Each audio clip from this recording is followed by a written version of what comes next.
Hello আসসালামু আলাইকুম তামসুম kitchen থেকে সবাইকে স্বাগত জানাচ্ছি। আজকে আমি আপনাদেরকে তৈরি করে দেখাবো ঘরে কিভাবে ভুট্টা থেকে কর্নফ্লাওয়ার তৈরি করবেন। তাহলে চলুন রেসিপিটি দেখে নিই। রেসিপিটি দেখার আগে অবশ্যই আমার চ্যানেল সাবস্ক্রাইব করে নেবেন, লাইক কমেন্টে পাশে থাকবেন। তাহলে রেসিপিটি দেখে নিই। কর্নফ্লাওয়ার তৈরির জন্য আমি এখানে কিছু ভুট্টা নিয়েছি। ভুট্টাগুলোকে আমি ধুয়ে ওভারনাইট পানির মধ্যে ভিজিয়ে রাখবো যেন ভুট্টাগুলো নরম হয়ে যায়। ওভারনাইট পানির মধ্যে ভিজিয়ে রাখার ফলে ভুট্টাগুলো ফুলে নরম হয়ে গেছে। এখন আমি ভুট্টাগুলোকে একটা ব্লেন্ডারের সাথে ভালো মতো ব্লেন্ড করে নেব। ভুট্টাগুলোকে আমি ভালো মতো ব্লেন্ড করে নিয়েছি একেবারে মিহি করে।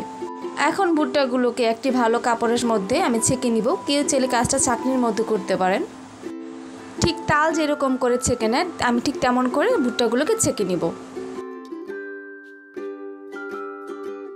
এখানে শুধু ভুট্টার ছাকানোর পানিটুকুই লাগবে, আর ভিতরের অংশটুকু লাগবে না। তাই আমি ভুট্টা ছাকানোর পানিটুকু শুধু নিয়েছি।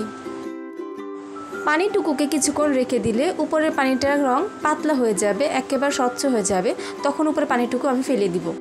আলতোভাবে উপরের স্বচ্ছ পানিটা ফেলে দিব যেন নিচের তলানিটা না পড়ে। আবারও কিছুক্ষণের জন্য রেখে দিব, পানিটা যেন স্বচ্ছ হয়ে আসে।